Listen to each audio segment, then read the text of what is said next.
إن الله وملائكته يصلون على النبي يا أيها الذين آمنوا صلوا عليه وسلموا تسليما. صل على محمد وآل محمد. أعوذ بالله من الشيطان الرجيم. بسم الله الرحمن الرحيم. لا حول ولا قوة إلا بالله العلي العظيم. حسبنا الله ونعم الوكيل. نعم المولى ونعم النصير وبه نستعين وهو خير ناصر ومعين. والصلاة والسلام على أشرف الأنبياء والمرسلين حبيب إله العالمين سيدنا ونبينا ومولانا بالقاسم محمد. صلى الله عليه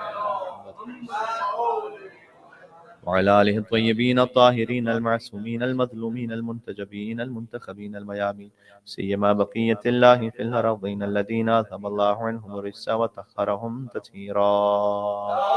اللهم صل على محمد.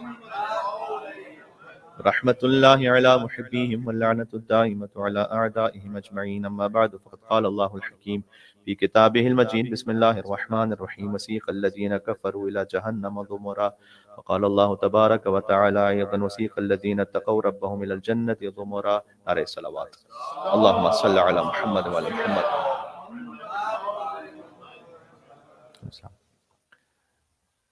شب جمعہ سے متصل گفتگو ہے اور بہت ساری مناسبتیں جمع ہیں. کربلا کے باب الحوائج، حسین کے شہزادے علی اصغر علیہ الصلوۃ والسلام کی ولادت بھی قریب ہے. صلوات آپ کو خود بھیجنی چاہیے تھی یہاں پر. اللہم صل علی محمد وعلی محمد. اور کم سے کم ذاتی طور پر میں ابھی تک وجد میں ہوں ذکر امام علی نقی علیہ الصلوۃ والسلام کے حوالے سے، تو ہو سکتا ہے کہ کچھ اس تسلسل میں بھی بیان ہو جائے، جس کا تعلق شب جمعہ سے بھی ہے، آج کی رات لیلۃ الرغائب سے بھی ہے، امیدوں کی رات. اسی خاطر ہم نے، چونکہ آج کی رات ہی خاص امیدوں کی رات ہے، ایک ایسے سورے کی 2 آیتوں کی تلاوت کی ہے جس کی فضیلت میں امام معصوم نے فرمایا ہے کہ جو اس سورے کی تلاوت کرے اللہ قیامت میں اس کی امید کو قطع نہیں کرے گا. جو امید لے کر گئے اللہ سبحانہ وتعالیٰ کے پاس، اللہ سبحانہ وتعالیٰ اس امید کو پورا کر دے گا. یہ ہے سورہ زمر. اور اس سورہ زمر کی 2 آیات 71 اور 73 آپ 72 کا عدد شہداء کربلا سے ذہن میں رکھیے گا. 72 سے ایک پہلے ایک بعد. ان 2 آیات کے ایک حصے کی تلاوت کی گئی ہے ایک خاص تسلسل میں. بات کو مجھے آگے بڑھانا ہے. سورہ زمر ہی وہ سورہ ہے کہ آیت نمبر 53 اس کی بڑی معروف آیت ہے کہ قل یا عبادی الذین اسرفوا علی انفسہم لا تقنطوا من رحمۃ اللہ ان اللہ یغفر الذنوب جميعا انہ هو الغفور الرحیم. کہ آپ کہہ دیجئے، اے حبیب آپ کہہ دیجئے کہ میرے وہ بندے جنہوں نے اپنے نفسوں پر ظلم کر لیا ہے وہ اللہ کی رحمت سے ہرگز مایوس نہ ہو. تو خود آج کی شب سے اس آیت کا بھی ایک بڑا گہرا تعلق بنتا ہے کہ آج کی رات امیدوں کی رات ہے. اللہ تعالیٰ کہہ رہا ہے کہ میرے وہ بندے جنہوں نے اپنے نفسوں پر زیادتی کر لی ہے، یعنی گناہ کر لیا، وہ اپنی اس زیادتی کے بعد جو اپنے نفسوں پر انہوں نے کی ہے، اللہ کی رحمت سے مایوس نہ ہو. ان اللہ یغفر الذنوب جميعا. اس آیت کی جو مجھے سب سے، میری کوئی اوقات نہیں کہ میں کسی بات پہ کوئی تبصرہ کر سکوں، لیکن بہرحال ایک مزاج ہوتا ہے انسان کا، تو سب سے جو مجھے لطیف بات لگتی ہے وہ ہے سب سے پہلا لفظ اس آیت کا، قل. یعنی اللہ تعالیٰ اپنے حبیب سے بات کروا رہا ہے گناہ گاروں سے کہ آپ بات کیجئے ان سے. قل یا عبادی الذین اسرفوا علی انفسہم، تاکہ گناہ گار کو تسلی رہے کہ میں گناہ گار ضرور ہوں لیکن رحمت للعالمین مجھ سے بات کر رہے ہیں، ارحم الراحمین کے حکم پر.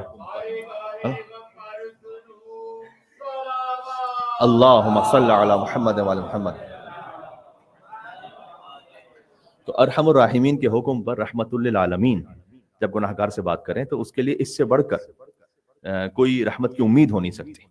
کہ پھر اللہ سبحانہ وتعالیٰ نے کہا کہ اب تم رحمت، جب تم ہماری اس رحمت کو محسوس کر رہے ہو تو ہرگز اللہ کی رحمت سے مایوس نہ ہونا.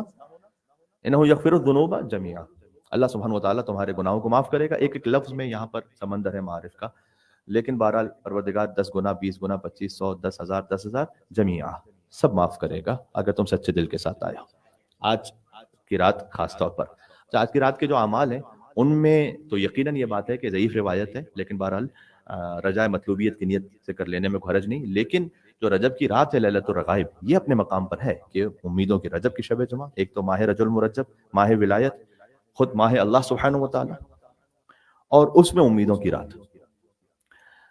اللہ تمام گناہوں کو معاف کرے گا. پھر ریپیٹڈلی فرمائے انہ هو الغفور الرحیم، یعنی ایک بات آپ سے اگر ایک انسان 3-4 مرتبہ کہہ دے تو آپ بھی کہتے ہیں ہاں یار سمجھ گیا میں آپ کی بات کو، لیکن اللہ سبحانہ و تعالیٰ ایک کے بعد ایک کے بعد ایک کے بعد ریپیٹ کر رہا ہے ایک ہی آیت میں، انہ هو الغفور الرحیم، پھر یاد رکھو کہ دیکھو وہ بہت بخشنے والا اور مہربان ہے۔ اب اس سے زیادہ کیا امید چاہیے انسان کو قرآن کریم؟ اس خاطر ہے کہ جب امام علیہ السلام سے پوچھا گیا، مختلف موقعوں پر امام کے مختلف جواب ہیں، شاید حالات کے اعتبار سے یا جس نے سوال کیا ہے اس کی نوعیت کے اعتبار سے، کہ قرآن میں سب سے زیادہ امید دلانے والی آیت کون سی ہے؟ تو یہ جواب بھی امام علیہ السلام نے دیا ہے کہ قل یا عبادی الذین اسرفوا علی انفسہم لا تقنطوا من رحمۃ اللہ ان اللہ یغفر الذنوب جميعا انہ هو الغفور الرحیم، جس میں کم سے کم 5 مرتبہ اللہ سبحانہ و تعالیٰ نے بار بار ایک ہی آیت میں کہا کہ مایوس نہ ہونا، وہ معاف کرے گا، وہ سارے گناہوں کو بخش دے گا، وہ غفور ہے، وہ رحیم ہے۔ تو یہ سب سے زیادہ امید دلانے والی آیت ہے ایک انسان مل کے صلوات بھیجیں گناہوں کی مغفرت کے لیے، اللہم صل علی محمد و علی محمد۔ بہرحال گناہ کی مغفرت ہو نہیں سکتی جب تک اب عبداللہ الحسین علیہ السلام کی شفاعت نہ ہو۔ اللہم ارزقنی شفاعت الحسین یوم الورود، پروردگار تو مجھے وارد ہوتے ہوئے امام حسین علیہ السلام کی شفاعت سے بہرمند فرما۔ یہ زیارت عاشورہ کی سجدے کی دعا کا فقرہ ہے، آپ جانتے ہیں۔ اور اسی سلسلے میں جو سورہ زمر کی ہم نے 2 آیتیں خطبے میں پڑھی آپ کے سامنے، سورہ زمر پھر سے آپ کو یاد دلاؤں کہ جو اس سورہ کی تلاوت کرے تو اللہ کے ساتھ جس امید کے ساتھ وہ اللہ کے پاس گیا، اللہ سبحانہ وتعالیٰ اس کی امید کو پورا کرے گا۔ تو آیت نمبر 71 آیت نمبر 73 اس سلسلے میں نجف کے ایک مرد تقلید ہیں، وہ یہ کہتے تھے کہ میں سورہ زمر کی آیت نمبر 71 تو سمجھ لیتا تھا، 73 سمجھنا میرے لیے ذرا مشکل تھا۔ اور 71 آیت یہ ہے کہ وسیق الذین، کھینچا جائے گا، ہنکایا جائے گا کون سے لوگوں کو؟ کفروا، جنہوں نے کفر کیا، الی جہنم زمرا، جہنم کی طرف ہنکایا جائے گا، جیسے بھیڑ بکریوں کا ہنکاتے ہیں، کھینچ کے لے کے جاتے ہیں، وہ نہیں بھی چلنا چاہیں تو زبردستی لے کے جاتے ہیں۔ الی جہنم زمرا، زمر کہتے ہیں گروہ کو۔ ایک بات یاد رکھیے گا کہ قیامت میں ایک انڈیویجول بھی حساب کتاب ہے اور گروہ کا بھی معاملہ ہے کہ آپ کس کمپنی میں تھے۔ وہ کمپنی لمیٹڈ نہیں کہ جس میں آپ کام کر رہے ہیں، وہ کمپنی کہ جس میں آپ اٹھتے بیٹھتے ہیں۔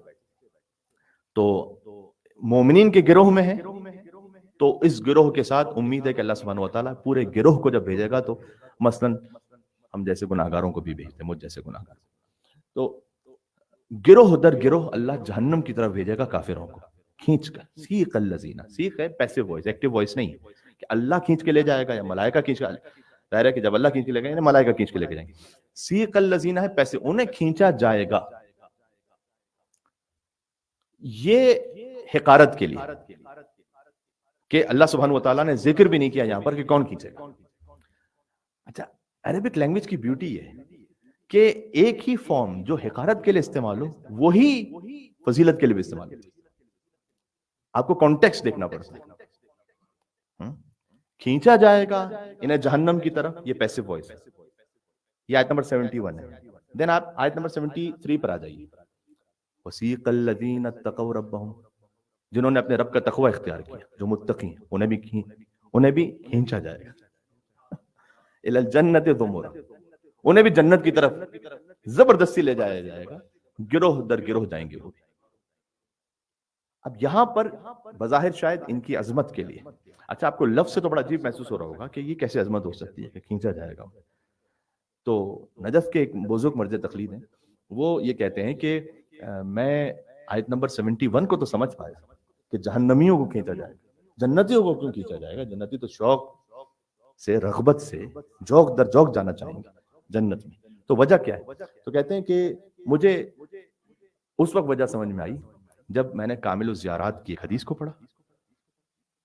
آپ کے پاس اگر اس کا عربک ورژن ہو تو جلد نمبر 1 صفحہ نمبر 80، اردو ورژن میں آپ خود ہی دیکھ لیجیے گا کہاں پر یہ حدیث ہے کہ صادق علیہ محمد نے بیان فرمایا قیامت کا احوال، جنتیوں کو کیوں کھینچا جا رہا ہے؟ کھینچا وہاں جاتا ہے جہاں وہ جانا نہیں چاہ رہے۔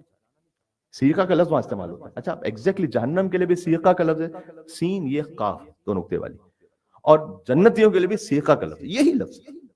تو جہنمیوں کو کھینچا جا رہا ہے، جنتیوں کو بھی کھینچا جا رہا ہے۔ اچھا کن کی بات ہو رہی ہے؟ الذین اتقوا ربہم، جنہوں نے اپنے رب کا تقوی اختیار کیا، یعنی جو امام المتقین کے ماننے والے، انہیں کھینچا جا رہا ہے کہ بھئی جنت کی طرف جاؤ، زبردستی گویا اس میں بین السطور یہ بات موجود ہے۔ کیوں؟ تو کہتے ہیں کہ جب میں نے کامل الزیارات کی جلد نمبر 1 صفحہ نمبر 80 جو ہمارے پاس اس کا ورژن، اس میں حدیث موجود ہے کہ صادق علیہ محمد نے ایک تفصیلی حدیث بیان فرمائی کہ جنت میں ہوگا یہ کہ اللہ اکبر، جو اصل بات میں کہنے لگا اس سے پہلے بھی حدیث کا ایک حصہ سن لیجیے گا.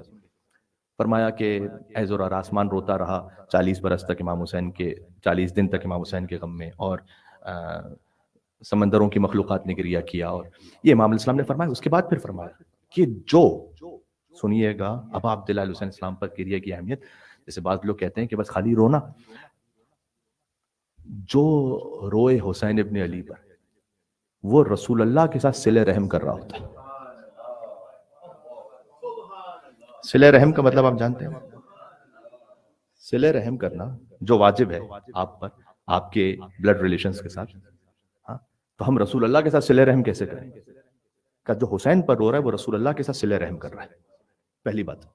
اور دوسرا، آپ سوچ سکتے ہیں کبھی کہ آپ اہل بیت کے حق کو ادا کر دیں گے؟ آپ نے والدین کا حق ادا نہیں کر سکتے، آپ میں اپنے استاد کا حق ادا نہیں کر سکتے، ہم اہل بیت کا حق کہاں سے ادا کریں؟ فرمایا کہ جو ابا عبداللہ الحسین پر گریہ کر کے آیا ہے دنیا سے، فقط ادا حق ادا، اس نے ہمارے حق کو ادا کر دیا ہے. اہل البیت کے حق کو مل کے صلوات بھیجیں اہل البیت اطہار علیہ الصلوۃ والسلام پر. اللہم صل علی.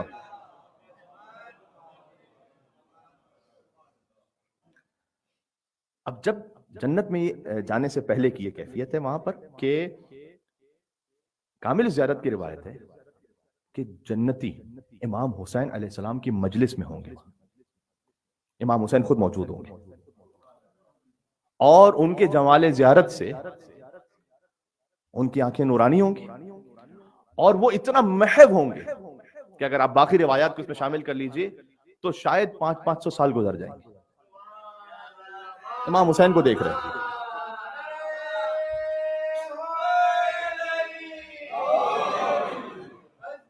سبحان اللہ. وہ آیت واضح ہو رہی ہے، اللہم صلی علی محمد و علی محمد. شب جمعہ ہے، امیدوں کی رات ہے، تو میں نے چاہا کہ بات یہیں سے شروع کی جائے کہ جو سب سے بڑی امید ہے انسانیت کے لیے اور ایک مومن کے لیے، ابا عبداللہ الحسین علیہ السلام. تو وہ امام حسین علیہ السلام کی زیارت کے جمال میں اس طرح سے محو ہوں گے کہ امام حسین علیہ السلام، حتیٰ یہ روایت کا لفظ ہے کہ انہیں جنتی مخلوقات آ کے یہ کہیں گی، حور العین اور ولدان المخلدون، وہ آ کے کہیں گے کہ چلو جنت میں، اللہ نے تمہارے لیے ہمیں سجایا ہے، اور جانے سے انکار کر دیں گے. یہ بھی روایت میں دیکھتے رہیں گے امام حسین. تو مجھے تقلید یہ کہتے ہیں کہ پھر مجھے سمجھ میں آیا کہ شاید پھر ایک وہ موقع آئے گا کہ سیق الذین اتقوا ربہم الی الجنۃ کہ پھر انہیں بھی کھینچ کر لے جایا جائے گا جنت کی طرف کہ تمہارے لیے اللہ سبحانہ و تعالیٰ نے جنت کو آمادہ کیا ہے. وہ جنت میں ابھی فی الحال اس لیے جانا نہیں چاہتے کہ انہیں سیدہ شباب اہل جنہ نصیب ہو چکے ہیں، اب جنت میں جانے کی کیا بات ہے، جیسے سردار جنت مل چکے ہو. ایک مل کے اور صلوات بھیجیے ابا عبداللہ الحسین علیہ الصلوۃ والسلام پر. اللہم صلی علی محمد.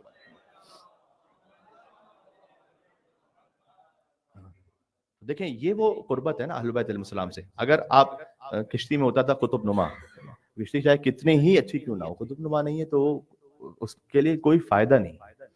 سمجھ لیجئے کہ امامت جو ہے نا وہ فورس آف گریوٹی ہے. پورے مذہب میں جو امامت ہے وہ فورس آف گریوٹی ہے، یعنی فورس آف گریوٹی اس پورے سسٹم میں نہیں ہے نا تو ہر چیز درم برم ہے.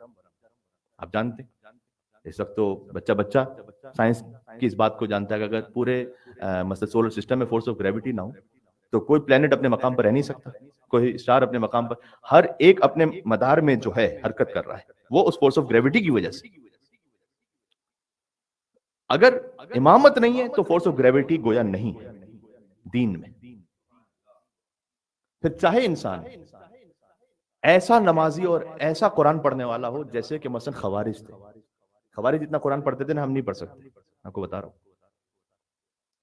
وہ 5 دن میں پورے قرآن ختم کرتے تھے، 10 دنوں میں قرآن ختم کرتے تھے. صبح دوپہر شام نمازیں ایسے پڑھتے تھے کہ ان کی پیشانیوں پر سجدوں کے گٹے تھے.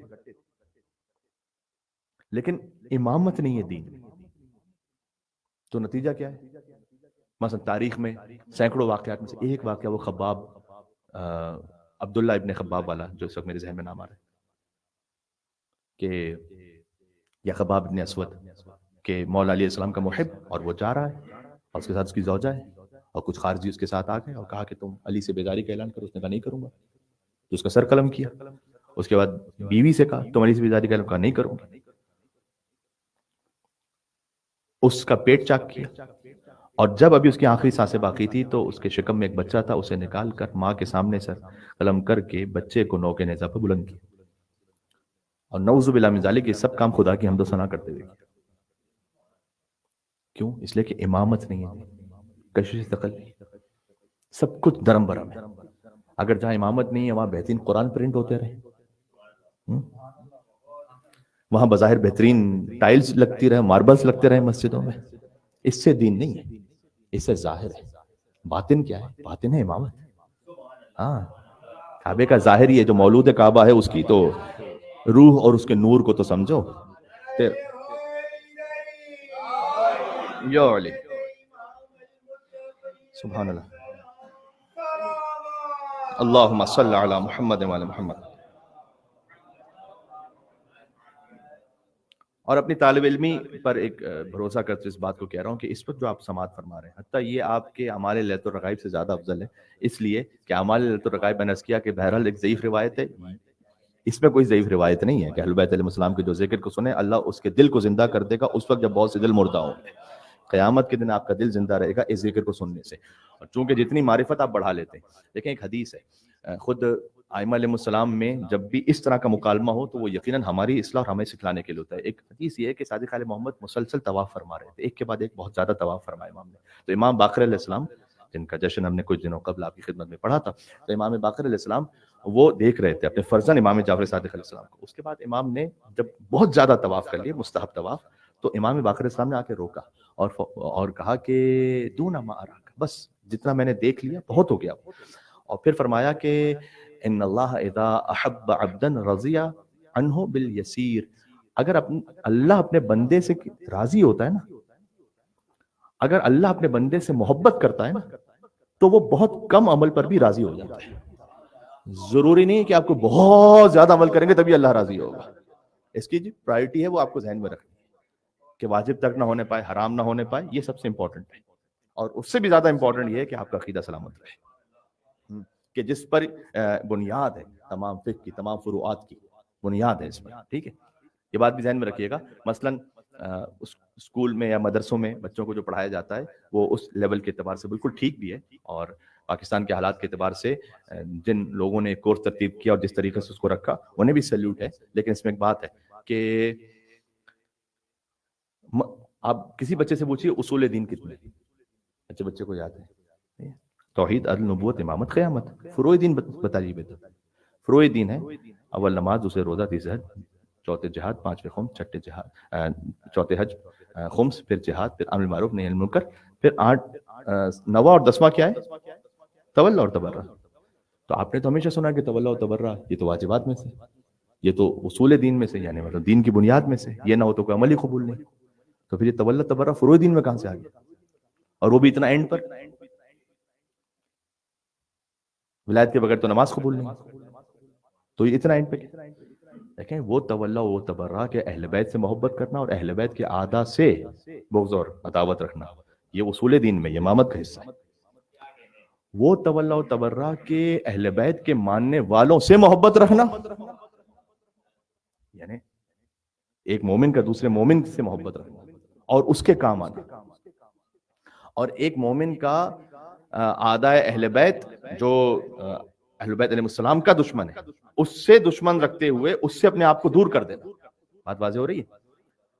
اس کو آپ ایک طریقے سے اگر کہیں کہ مومن کے دوست سے محبت رکھنا اور مومن کے دشمن سے نفرت رکھنا، اس کو آپ فروع دین میں مثال طور پر شامل کر سکتے ہیں۔ ورنہ اگر میری بات کنفیوز نہ ہو گئی آپ تو ورنہ اہل بیت سے محبت کرنا وہ تو خود اصول دین ہے، اور اہل بیت کے اعداء سے عداوت رکھنا یہ تو خود اصول دین کا حصہ ہے، یہ اس سے جدا نہیں ہے۔ اب کیا کیا جائے؟ اگر اب تک آپ نے، میں کہوں گا کہ زیارت جامع کبیرہ کو ایک مرتبہ بھی زندگی میں نہیں پڑھا، تو ترجمے کے ساتھ نہیں پڑھا، تو پھر شاید ہم نے جفا کی اہل بیت علیہ السلام۔ پڑھنا چاہیے ہمیں، اس لیے کہ بارہا یہ فقیر بھی آپ سے اس بارے میں بات کہہ چکا ہے، اور ساتھ ہی ساتھ زیارت مولا علی علیہ السلام جو تعلیم کردہ امام علی نقی علیہ السلام۔ میں نے آپ سے یہ بارہا کہا ہے کہ وہ جو زیارت غدیریہ جسے غدیر کے علاوہ بھی پڑھ سکتے ہیں، اس میں 37 آیات ہیں،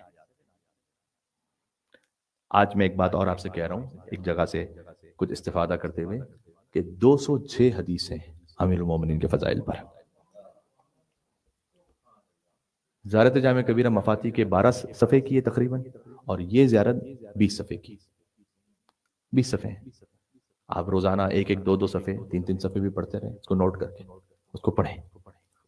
تو امامت کا انٹروڈکشن ہے وہاں پر، وہ بہت ضروری ہے اس کو پڑھنا، تاکہ آپ اصل چشمے سے وصل ہو سکیں، کوثر سے جڑ سکیں. تعلیم کرتے ہیں امام علی نقی علیہ السلام. امام کا لقب ہے ہادی. ائمہ علیہ السلام کے جتنے القاب ہیں نا، ان میں کہیں نہ کہیں کوئی راز موجود ہے. اب امام کا لقب ہے ہادی، ہر امام ہی ہادی. سب سے پہلے ہادی پتہ ہے اللہ سبحانہ وتعالیٰ نے کسے کہا؟ خود محمد مصطفیٰ کو ہادی بھی کہا صلی اللہ علیہ وآلہ وسلم.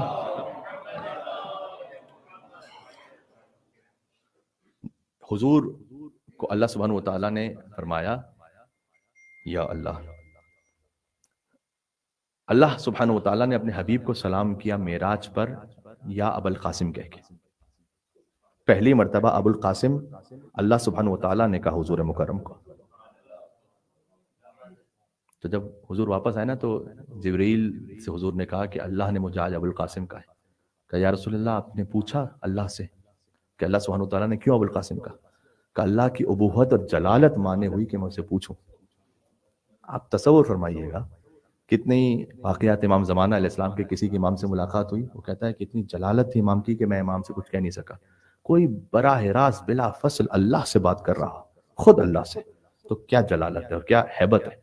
کہ اللہ کی حیبت اس بات سے مانے ہوئی جلالت کہ میں اسے کچھ پوچھوں.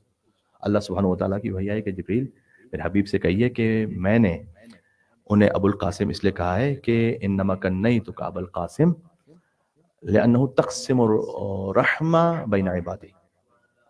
فرمایا ابو القاسم میں نے اس لیے کہا اپنے حبیب کو کہ وہ میری رحمت کو تقسیم کریں گے میرے بندوں میں، چونکہ وہ تقسیم کریں گے وہ ابو القاسم ہے. آپ غور فرما رہے ہیں، یعنی ہر امام یا ہر معصوم کے لقب میں، اس کی کنیت میں کوئی نہ کوئی راز موجود ہے. بلا وجہ یہ کنیت نہیں ہے، فقط ظاہر نہیں ہے اس کا. پھر فرمایا انزی ہادیا مہدی. اللہ سبحانہ تعالیٰ نے کہا کہ اے رسول آپ جائیے تبلیغ فرمائیے اس حالت میں کہ آپ ہادی بھی ہیں آپ مہدی بھی ہیں. حضور کی یہ صفت ایک آئی 10ویں امام میں، ایک آئی 12ویں امام میں، ہادی اور مہدی، چونکہ آل رسول سے براہ راست وصل ہیں رسول اللہ صلی اللہ علیہ وآلہ وسلم سے. حسن ناری اللہم صلی علی محمد وعلی محمد.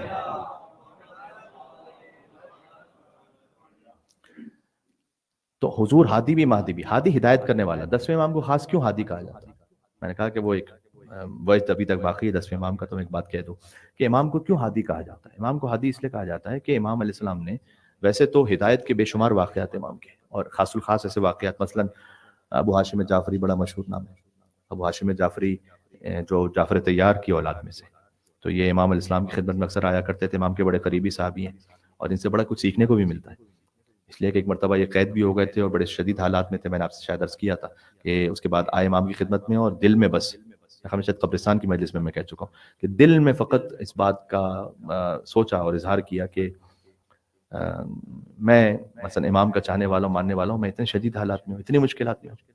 تو خود امام نے ابو ہاشم جعفری سے کہا یہ ہمیں اپنے بچوں کو سکھلانے کی بہت ضرورت ہے. یہاں رہتے ہوئے گریٹیٹیوڈ ختم ہو گیا، شکر ختم ہو گیا.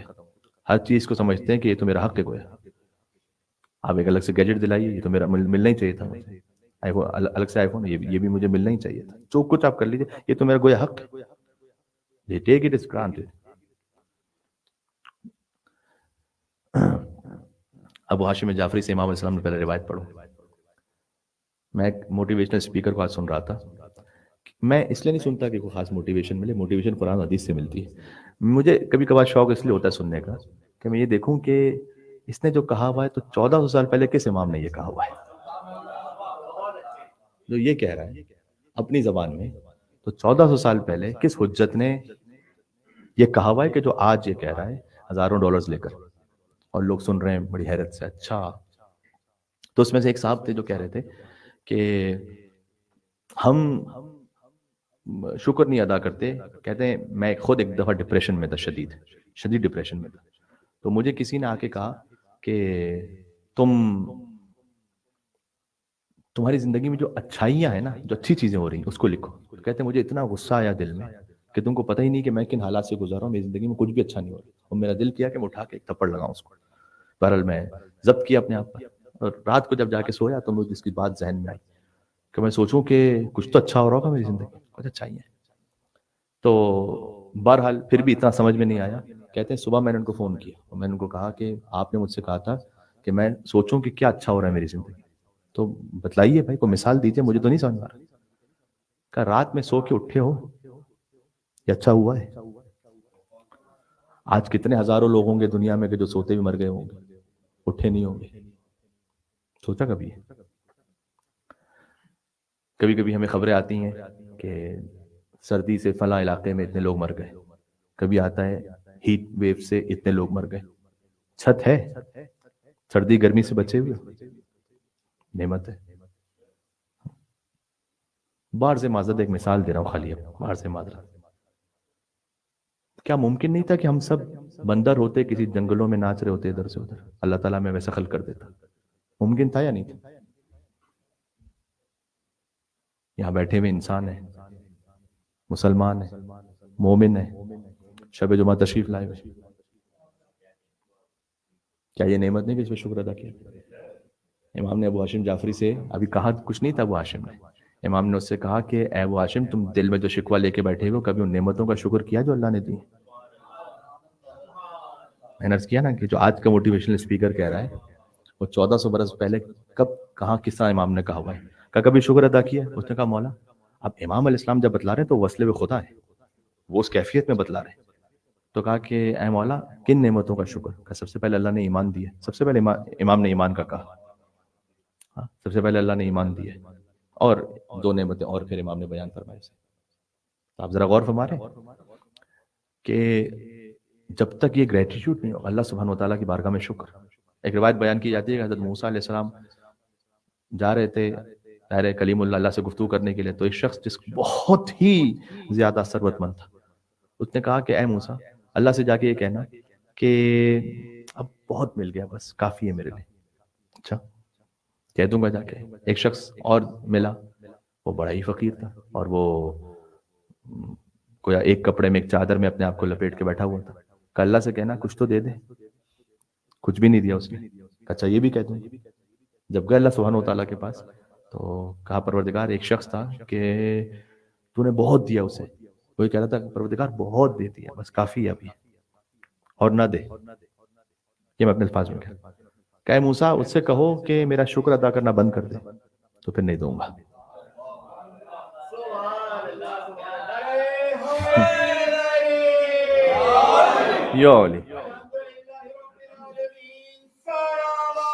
اللہم صلی علی محمد. ماشاءاللہ. اسے کہا کہ میرا شکر ادا کرنا بند کر دے، نہیں دوں گا. کہ پروردگار، ایک شخص کہہ رہا تھا کچھ تو دے دے. اس سے کہنا کہ جو ہے اس پہ شکر کرے تو دے دوں گا. حضرت موسیٰ علیہ السلام واپس آئے، یہ شخص ملا. کہ اللہ سے کہا مجھے کچھ تو دے دے. کہ اللہ کہہ رہا ہے شکر کرو. کہ ہے کیا جو شکر کرو؟ کہتے ہیں کہ بس ایک ہوائی جو چادر تھی وہ بھی اڑ گئی. یہ مثال ہمیں سمجھانے کے لیے، ضروری نہیں کہ ہر ایک انسان کے ساتھ ڈائریکٹلی ایسا ہو جائے گا، لیکن ہم بہت ساری نعمتوں کو بالکل ہمیں پتہ ہی نہیں ہے نا، ہم سوچتے ہی نہیں اس بارے میں. مثلا کہتے ہیں نا دانت کا درد جب ہوتا ہے تب دانت کی نعمت پتہ چلتی. تو اللہ سبحانہ وتعالیٰ نے یہ صحیح سالم مثلا دانت دیے، زبان دی، آنکھیں دی، الا ماشاء اللہ. آپ لکھتے جائیے، کبھی لکھیے بھی تو آپ کو اندازہ ہوگا کہ اللہ اکبر، یہ تو لسٹ ختم ہی نہیں ہو رہی، لسٹ ہی نہیں ختم ہو رہی. سبحان اللہ. اور ایک بات تفصیل میں تو نہیں جاؤں گا، لیکن آپ کے دل میں وہ بات شاید ہو جو میں نے پڑھی ہے پہلے یہاں سے. پروردگار تیرا شکر ہے ان نعمتوں پر جو تو نے دی، اس پر بھی شکر جو تو نے نہیں دی. کچھ نہ کچھ تو نے بہتر سمجھا کہ جو نہیں دی. آپ بحق امیر المومنین طلب کیجئے اللہ سبحانہ وتعالیٰ سے، مل جائے تو رحمت ہے، نہ ملے تو حکمت ہے. یہ امیر المومنین کا کلام ہے.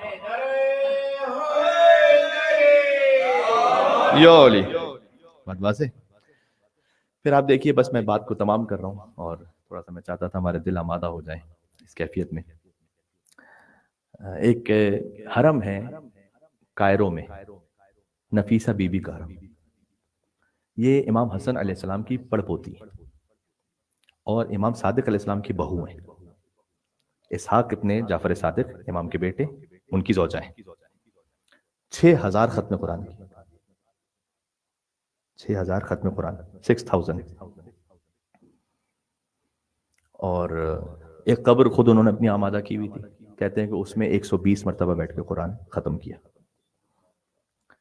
رمضان کا مہینہ تھا اور شاید 208 ہجری ہے کہ جب اس میں ان کی وفات ہوئی ہے. شاہ عبد العظیم حسنی معروف جن کی زیارت ہے، ان کی پھوپھی ہیں. تو سورہ انعام کی آیت پڑھتے ہوئے کتب علی نفسہ الرحمہ، کتب ربکم علی نفسہ الرحمہ، اللہ سبحانہ وتعالی نے، تمہارے رب نے اپنے آپ پر رحمت لکھ دی ہے. یہ پڑھتے ہوئے جان نکل گئی ان کی سورہ انعام کی آیت. یہ حرام ان کا. ایک رائٹر ہیں، سنی رائٹر، شبلنجی ان کا نام. شبلنجا ایک ایریا ہے قاہرہ سے قریب، وہاں کے رہنے والے، تو شبلنجی ان کا نام. کہتے ہیں کہ میری آنکھوں کا نور تقریباً 70% چلا گیا تھا اور میں پڑھنے لکھنے سے معذور ہو گیا تھا. تو میں پہنچا بی بی نفیسہ خاتون کے حرم میں، اور میں نے ان سے جا کر کہا کہ آپ بھی تو اولاد سیدہ ہیں، تو مجھ پر کرم فرمائیے. وہاں میں نے منت مانی. یہ بات ہے کام کی. جب اللہ سبحانہ وتعالیٰ کچھ عطا کرے تو ایک تو ہے شکرن للہ، شکر لفظی، پھر شکر عملی بھی کیجیے. وہاں میں نے منت مانی. میں نے کہا کہ اگر مجھے آپ کی طرف سے کچھ عطا ہوا کہ میری آنکھیں واپس آ گئیں، میں آپ کو، یہ اس نے کہا، میں آپ کو آپ کی جدہ حق فاطمہ الزہرا سلام اللہ علیہا کا واسطہ دیتا ہوں کہ اگر وہ آنکھیں میری واپس آ گئی تو میں آپ ہی کی جدہ حضرت فاطمہ زہرا سلام اللہ علیہا اور ان کی اولاد پر کتاب لکھوں گا کہ سننی ہے. اچھا، بی بی نفیسہ خاتون وہ ہے کہ امام شافعی بھی ان کے شاگردوں میں، مطلب ایک عجیب شخصیت ہے. ان پر اگر گفتگو کی جائے تو کم سے کم پھر آدھا گھنٹہ چاہیے. تو کہتے ہیں کہ میں نے منت مانی اور آہستہ آہستہ منت پوری ہوئی. اب آپ دیکھیے، ایک شخص کے جو بی بی فاطمہ سے متوسل ہو مصر میں، وہاں بی بی اسے عطا فرمائے، تو اس نے کتاب لکھی نور الابصار، آنکھوں کا نور. اور آنکھوں کا نور کتاب لکھی بی بی فاطمہ الزہرا سلام اللہ علیہا اور اولاد فاطمہ الزہرا سلام اللہ علیہا پر. ایک مل کے صلوات بھیجیے گا محمد و آل محمد علیہ السلام پر. اللہم صلی علی محمد و آل محمد.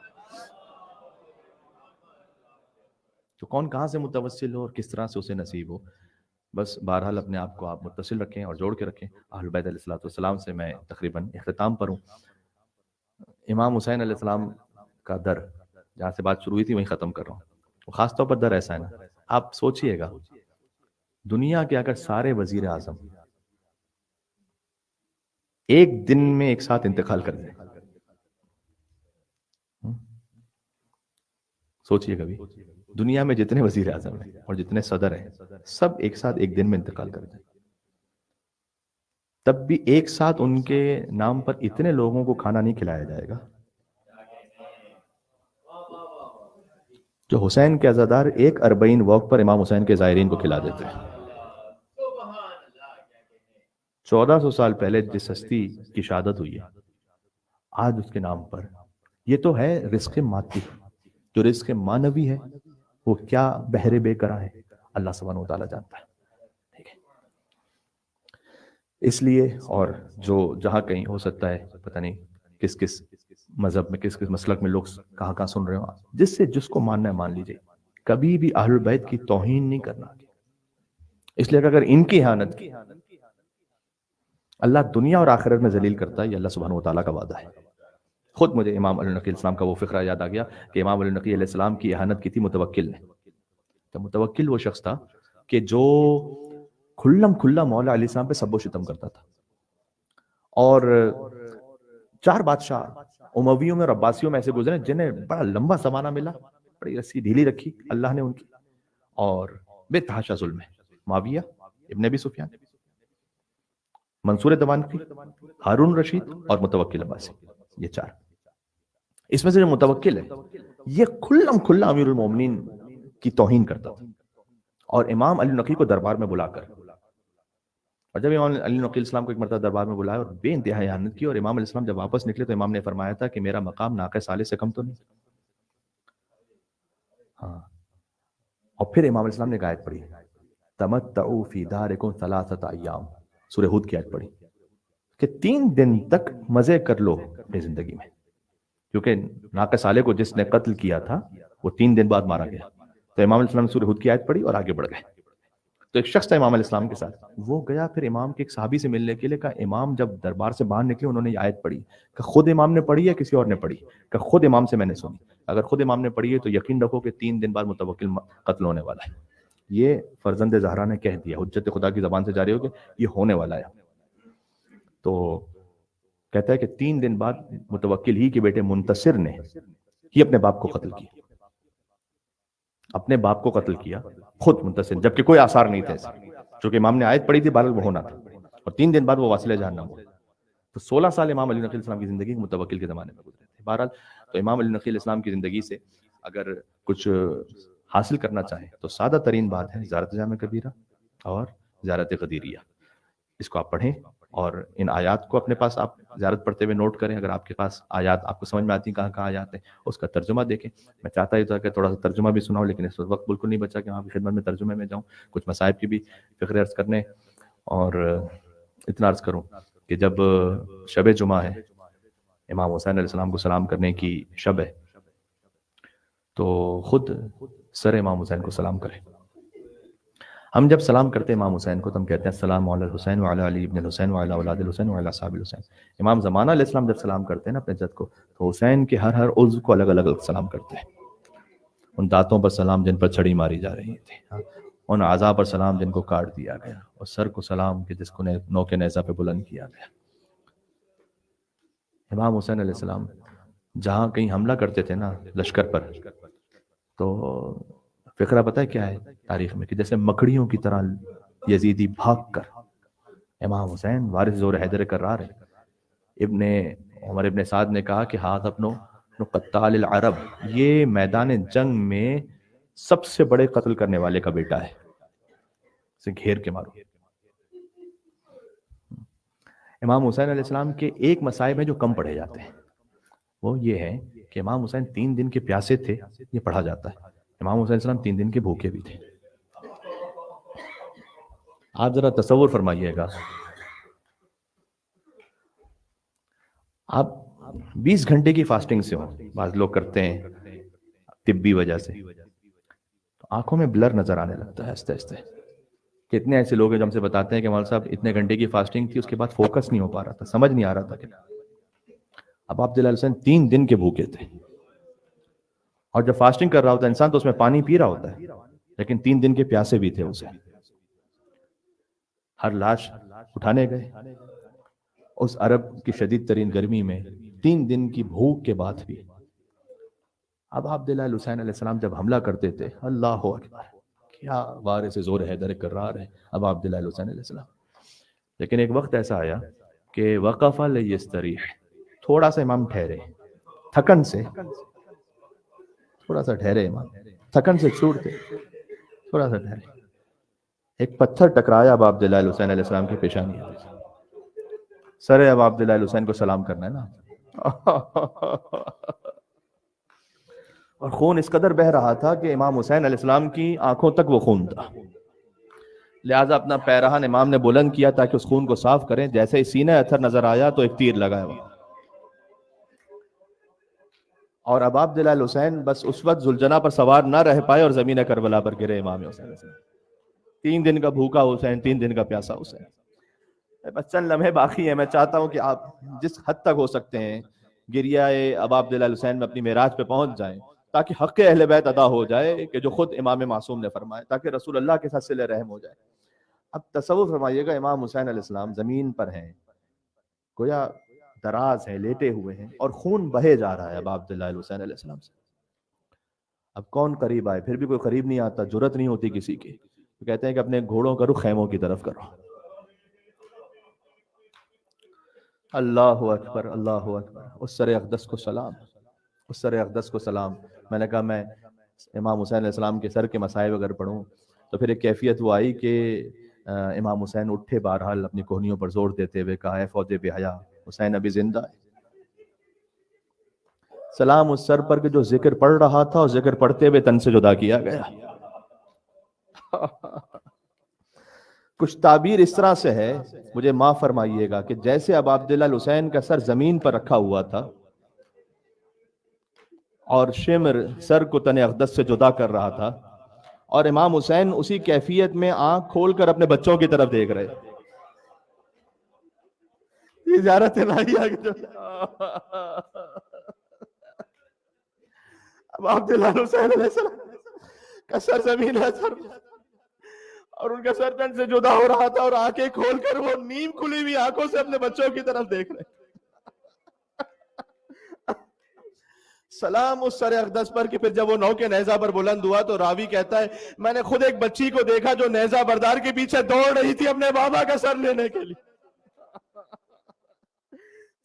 کس قدر ظلم ہے یہ کہ ایک بچی اپنے باپ کا سر لینے کے لیے نیزے والے کے پیچھے دوڑے کہ جس نے حسین کا سر نو کے نیزہ پر بلند کی۔ سلام اس سر اقدس پر کہ جب کوفہ کے دروازے پر پہنچا تو ایک ایسا پتھر مارا گیا کہ شریکت الحسین بی بی زینب برداشت نہ کر سکے، اور چوبے محمل پر بی بی زینب نے اپنے سر کو۔ سلام اس سر اقدس پر کہ جو تنور کی گرم خاکستر پر پڑا رہا۔ سلام اس سر اقدس پر کہ جو یزید کے سامنے تشت میں ایسے رکھا رہا کہ یزید شراب پی رہا تھا اور اپنا آدھا بچا ہوا حسین کے سر پر۔ روایت میں ملتا ہے کہ بی بی سکینہ سلام اللہ علیہا بے انتہا مظالم ہوئے تھے، بی بی نے تماچے کھائے تھے، لیکن اس وقت تک بی بی نے اپنے آپ کو سنبھال کے رکھا ہوا تھا۔ جب یہ دیکھا کہ یزید نے اس جام کو امام حسین علیہ السلام پر ڈالا، پھر بی بی ایک ایسے مرض میں مبتلا ہوئی کہ سکینہ زندہ نہ رہے۔ اور سلام اس سر اقدس پر کہ جب بیٹی کی آغوش میں آیا، بیٹی نے اپنے لبوں کو باپ کے ہونٹوں پر رکھا، کہ من الذی قطع وریدک، بابا یہ گردن کی رگیں کس نے کاٹی؟